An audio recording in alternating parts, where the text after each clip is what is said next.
وعلى آله وأصحابه أجمعين أما بعد فأعوذ بالله من الشيطان الرجيم بسم الله الرحمن الرحيم ثم لتسألن يومئذ عن النعيم صدق الله العظيم.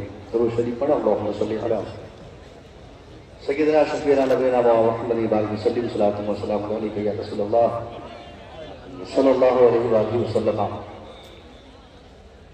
50واں اس سے حضور حافظ ملت میں مادر علمی میں حاضری ہوئی اور نقیب صاحب فرما رہے تھے کہ کو معلوم ہے کہ 5 منٹ کا ٹائم ہے.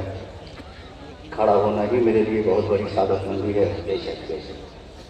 ایسے ہی موقع سے جو ہمارے آراز ہوتے ہیں، جو ہمارے ذمہ دار اسٹیج ہیں، ایسے ہی موقع سے ہمیں پیغامات دیے جاتے ہیں جو پورے سال کے لیے روح کی طرح، غذا کی طرح ہمارے معاشرے کو یہ پیغامات زندہ رکھتے ہیں.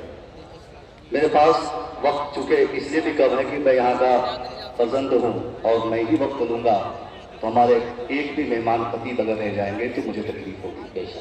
میں چاہتا ہوں کہ چند باتیں موجودہ حالات کے تناظر میں بطور پیغام آپ تک پہنچا کر رخصت ہو جاؤں.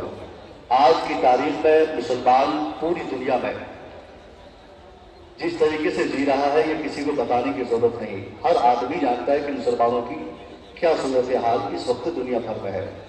مسلمانوں کو ایسی حالت میں سب سے زائد جن چیزوں کی ضرورت ہے وہ سیلف اکاؤنٹیبلٹی کی، خود کے محاسبے کی ضرورت ہے. جو دور آج ہم جس دور سے گزر رہے ہیں، ماضی میں ایسے ادوار ہمارے سامنے کبھی نہیں آئے، یا آئے بھی تو اتنی شدت کے ساتھ نہیں آئے. آخر کیا وجہ ہے؟ ہم نے پوری دنیا کو بیدار کیا. آج ہمیں سوئی قوم دنیا محسوس کر رہی ہے. ہم نے پوری دنیا کو جگا کر کس طریقے سے آج ہم نے پسماندگی اور تنزلی کے ہم شکار ہو گئے. اس کی وجہ کیا ہے؟ جب ہم اس کی وجہ تلاشتے ہیں، بنیادی طور پر دنیا بھر میں جتنی بھی اقوام ہے جو ترقی کرتی ہے، ان کی ترقی کے جو اسباب، جو عوامل ہوتے ہیں، مطالعے کے بعد پتہ چلتا ہے کہ ترقی وہی قوم کرتی ہے. یا تو وہ قوم ایجوکیٹڈ ہو تو ترقی کرے گی، یا پھر وہ قوم یونائٹڈ رہے تو ترقی کرے گی، یا پھر پولیٹیکلی وہ زندہ رہے تو ترقی کرے گی. یہ 3 ایسے ایجنسیز اور عوامل ہیں.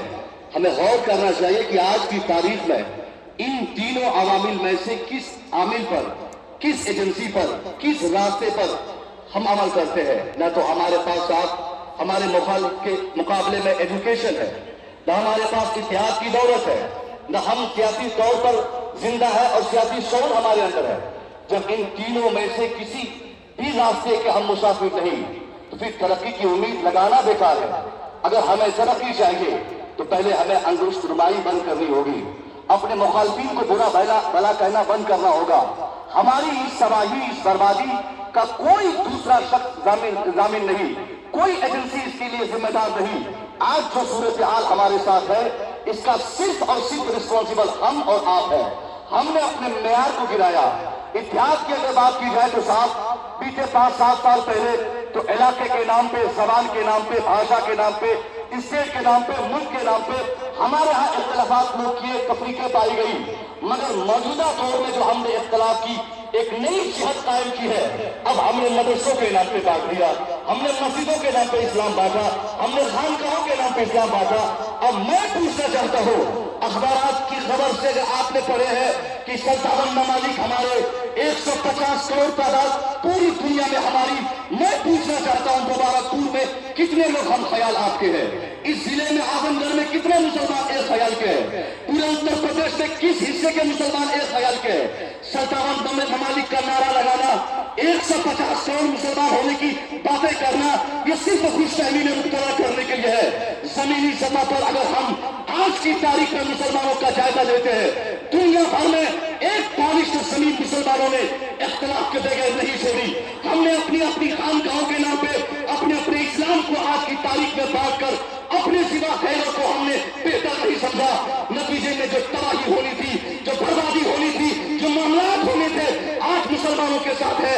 ہم نے اپنی خانقاہ کی مرضی کے مطابق اپنے حساب سے کمپلیٹ مسلمان ہونے کا یا بننے کا نصاب تیار کیا، اور وہ نصاب جو میرے مصطفیٰ نے تکمیل ایمان کے لیے دیا تھا اس نصاب کو ہم نے فراموش کر دیا.